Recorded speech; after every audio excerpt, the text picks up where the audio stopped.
of the things that is often associated with motherhood is just a mother's natural ability to sacrifice for the sake of motherhood, for the sake of the kids, for the sake of family, be it, just putting aside career aspirations or maybe delaying some of our hopes and dreams. But we do want to celebrate this Mother's Day to talk about, mom's unspoken, unmet, but still there aspirations. So in this cause of, journeying to motherhood, I'm so glad to hear that, you consider it all worthwhile, But along the way, today I want to ask you, what aspirations do you have today as a mom that maybe you never had before, or that perhaps you want to revisit, before you became a mom, that you had to set aside, but maybe now, or if one day given a chance, you would really love to revisit? I think for me, when I became a mom, I think one of the biggest struggles was my identity in becoming a mom and having that shift. I think before I got married, I was confident that I was good in my job and what I used to do. And then of course, when I got married, that was a shift to becoming someone's wife, having, someone in your house all the time. We were married for about a year before we got pregnant. And then that shift into becoming Olivia's mom, it was literally kind of almost overnight. I think as a mom, we do have definitely more time to prep emotionally because we're more connected to the child while we're carrying them. For the dads, it's really like they get to it on their own terms, yeah. But for me, I think what I really, really felt so strongly back then was that shift into now I'm someone's mom and my complete change in identity and then that also made me question a lot of things I used to base my identity on, excelling at work. Could I let that go and still feel like myself, or is that part of me gone forever? So what's the answer?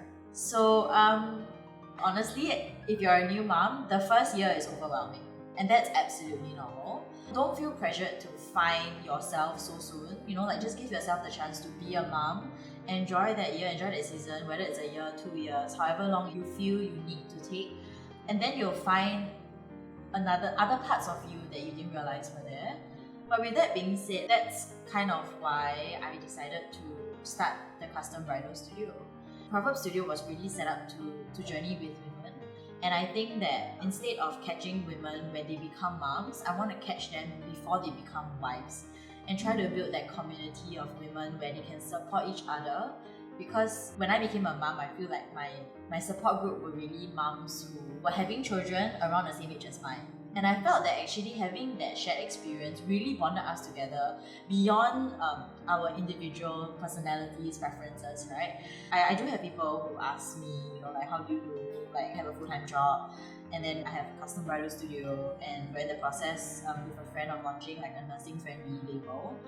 So I think for me, it's as long as the purpose is right, it never really feels too much, right? It's just about the priorities and stuff like that. I think for me, I would love to pursue my PhD in clinical psychology. So I have always had a passion for wanting to work with kids who have developmental issues. So I have always wanted to pursue it, but never had the time. So yeah, I think that once the children are maybe in school next time, I can possibly revisit that aspiration of mine. Yeah. So even the baby wearing business, that isn't... Well, I love what I do, and in fact, pursuing a clinical psychology PhD can actually tie in very nicely with what I currently do. So in terms of how do you deal with sleep, how do you understand baby's cognitive behavior and all that, that really ties in pretty well with what I actually do, and that would allow my business to kind of elevate to a different level as well. So from there we kind of grow, from there I'm able to impact more people and gain that awareness as well. Right, for myself, I think through this experience that I've had, I've realized that there are many who actually suffer in silence. Many of them have been unheard, unseen, because they're just suffering silently within the four walls of the world. So if there's a chance for me better, I would like to actually come up with a system to use my skills, experience to better reach out to them. And you've actually already done that. You've written a book. Yeah, I've written a book. I actually have Facebook group pages and all that to share my knowledge on how to overcome eczema. I do concoct my own creams, which I feel has worked.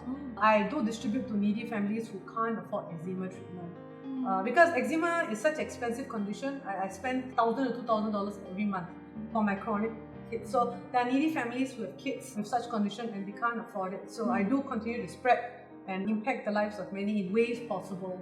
And I hope to do that more if time permits me. And this is obviously an aspiration that grew out of your experience as a yes. mother. Yeah. Was there anything like before you became a mother that, you know, I would love to do next time in future, but you kind of has taken a different course?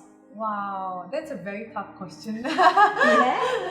I mean, I think my career path would have been different. I would have definitely gone into a traveling role. I enjoy traveling. I really do. I love to network and network and network. I like to meet people. I like to hear experiences from others. I think everybody comes to your life with a purpose and you get to learn from every person who comes to your life. So I would definitely love to explore that path. Currently, I travel virtually. Yes. All of us currently travel virtually. Yes, you're right. Yeah. But that's one route I would have taken if not for this.